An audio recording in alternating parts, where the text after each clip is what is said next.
Hi, my name is Megan Lapp, and I am the designer and creator behind Crafty Intentions, and I'm going to take you through a tutorial for the free beaded Möbius strip fidget pattern that I just came out with and is available on Ravelry. You can use any beads that you like. I have used all of the beads that I'm showing you, which include pony beads, mood beads, and rondelle beads in several different sizes. I tried a size 4 hook because that's what I like to use with worsted weight yarn, but it did not fit through any of the pony beads, so I was forced to use a 3mm crochet hook. That did work. It worked through all of the different sizes of pony beads because the holes on pony beads are about 4mm, but I was able to use a 4mm crochet hook with the 5mm hole in the rondelle crystal beads. So the first step to making your Möbius strip fidget is to make your slip knot and then chain 17. There are 3 different sizes of Möbius strip fidgets that you can make. A small, which is 2 by 2 inches, medium, which is 3 by 3 inches, and large, which is 4 by 4 inches approximately.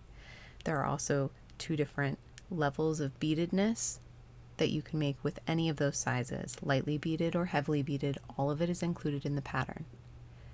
So after you've crocheted 17 chain stitches, then you will turn, and starting in the second chain from hook, you will single crochet in each of those chain stitches for a total of 16 single crochet. That's row 1 of the pattern. In the pattern, I do have listed how many beads you need for each and every stitch. For every type of Möbius strip fidget that you can make, you can increase the number of beads or decrease the number of beads. I'll go over that when I explain how to attach the beads. You can also replace any bead with a regular single crochet stitch and skip attaching a bead altogether.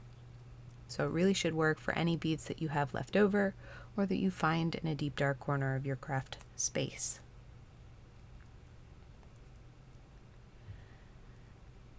After you have single crocheted all 16 stitches, you will need 2 stitch markers to use for this project. So I'm going to go get my stitch markers and then show you where to put your first stitch marker, and we're going to hold on to a second one. So for my first stitch marker, I'm going to use a yellow stitch marker, and for my second, I'm going to use a pink stitch marker. We're going to put the yellow stitch marker into the very first stitch of row 1, the first single crochet that you worked in row 1. This is for reference in row 3. So next, to start row 2, we're going to curl the work into a loop so that the last stitch of row 1 is next to the marked stitch at the beginning of row 1. We're not going to twist the loop. We want the loop to be fully untwisted. I froze the frame. Look at me. I know how to edit things. And then I'm fixing the working yarn and the yarn tail just and then show you that my hook is right next to that marked stitch. And now we're going to twist that marked stitch down so that the stitch that is closest available to the hook is the chain side where you worked that first stitch. So we're going to work into the OC, the original chain, the starting chain from row 1. We're going to put a single crochet and then an increase, that pattern of stitches into each stitch of those 16 chain side stitches to that original chain. So again, we're going to work single crochet increase 8 times for a total of 24 stitches. We are working into 16 stitches and we make 24.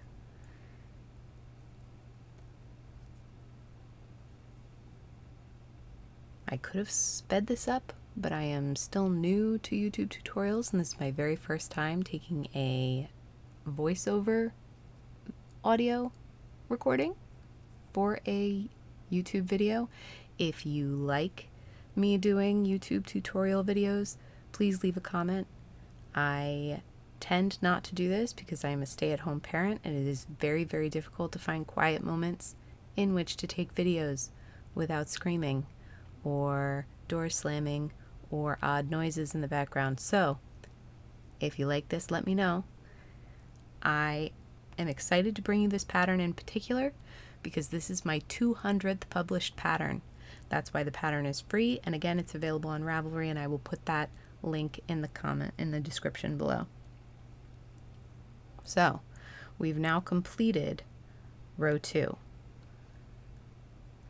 and now we're going to work into the first mark stitch, but first I'm putting the second marker in the first stitch that we worked in row 2, into that very first single crochet that we made in row 2.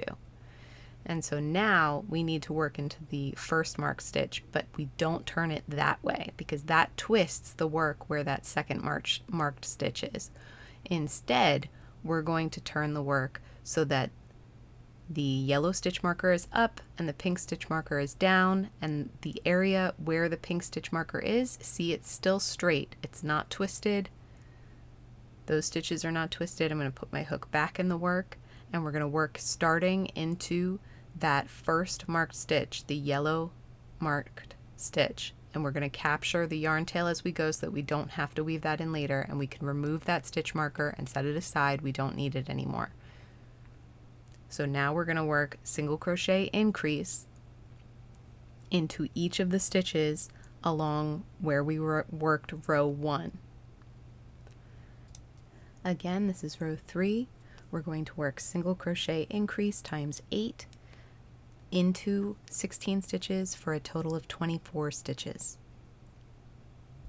If you're interested in seeing more of my work, you can join me at craftyintentions.com or my Facebook group, Crafty Intentions Amigurumi and Crochet Community. If you prefer to weave in ends, you can leave the yarn tail to weave in later. I prefer to capture the yarn tail as I go. I haven't really found an issue with doing that, where the yarn tail comes out of the work later and is out of place. And I really don't like weaving in ends.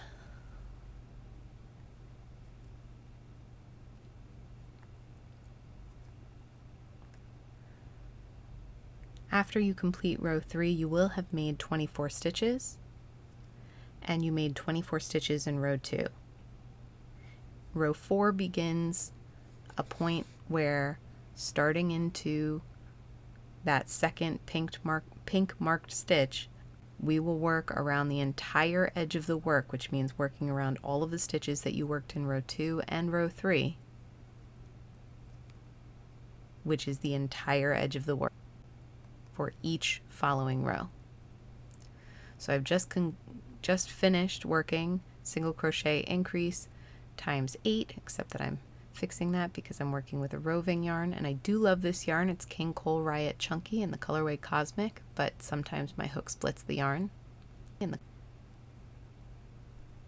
And so the next stitch that I work will be into that pink marked stitch.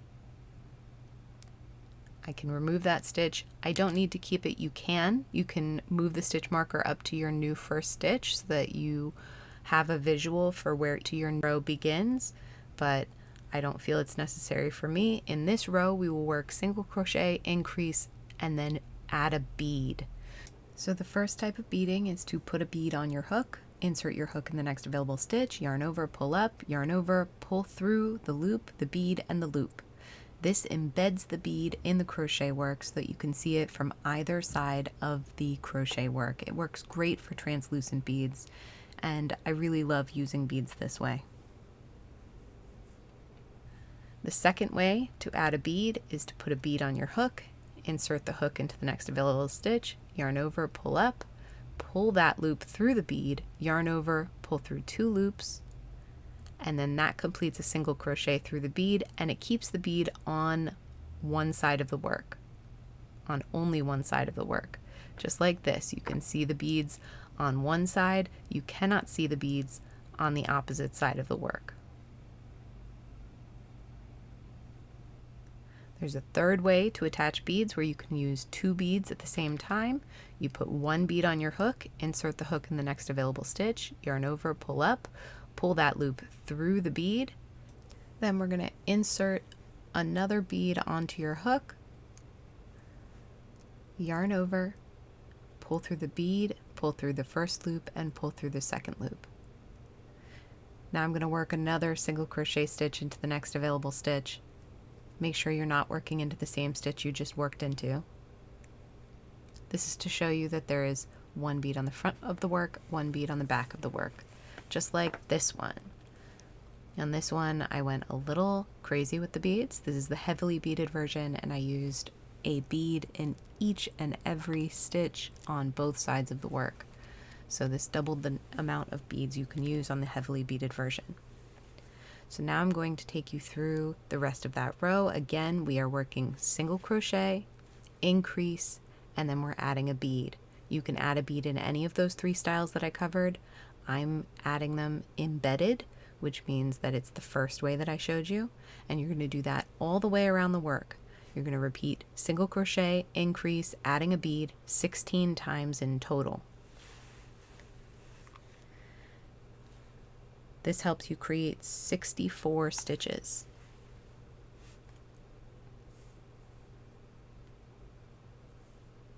Again, all beads will be crocheted to attach with a single crochet, and where the pattern says bead, you will work the stitches as I showed you.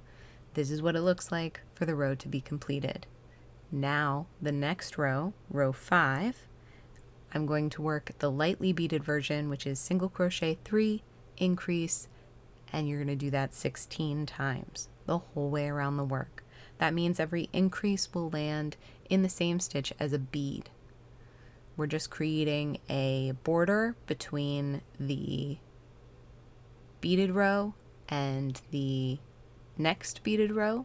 So this is just single crochet 3, increase the whole way around. That creates a total of 80 stitches. It's optional to fasten off there if you want a small beaded Möbius fidget strip. Row 6 is another beaded row, so we're going to single crochet 2, add a bead, single crochet, increase. We're going to repeat that 16 times. Again, that's single crochet 2, add a bead, single crochet, increase. And you're going to repeat that 16 times for a total of 96 stitches. Again, you can add the beads however you'd like. Again, I am adding them as embedded. I like being able to look through the bead, through the crochet work to the other side of the work, especially with these translucent beads. On this row, I am using rondelle beads. They are larger. I could have used a 4mm crochet hook with them. I stuck with the same size crochet hook that I had been previously using. After this, you can work another row on top of that row for row 7. That's single crochet 5, increase. This creates another border edge around that last beaded row. That's single crochet 5, increase, times 16. So you're going to work a total of 112 stitches all the way around. It's optional to fasten off there, and that would be a medium size Möbius strip fidget. When you fasten off with a long enough tail to weave in, and that's all you need to do to finish your beaded Möbius strip fidget.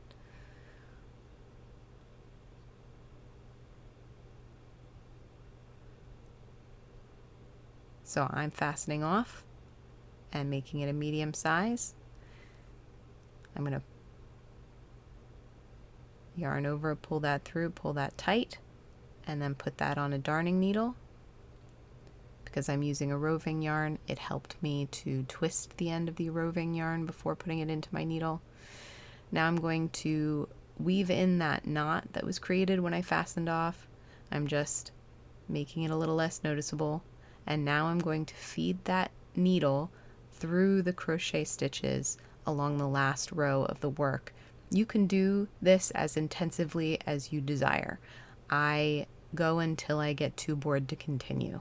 So I try to weave in the full length of the yarn tail. On this one, I think I chicken out after about 6 to 8 inches worth. You want to make sure that you're pulling it all the way inside the work and that it doesn't show on the outside of your stitches. You can work back and forth. You can work along different rows. There are no rules for the weaving in my book. And then trim the yarn as close to the work as you can without clipping your stitches. And that's it. That's a beaded Möbius strip. If you'd like the pattern for the large version, you can go to my Ravelry page and download the free version. There are only 2 more rows to make it large, and there's a lightly and heavily beaded version. It's all in there. I hope you enjoyed this tutorial. The voiceover wasn't too bad. I think I did okay. If you liked it, leave a comment. Thank you so much. Happy hooking.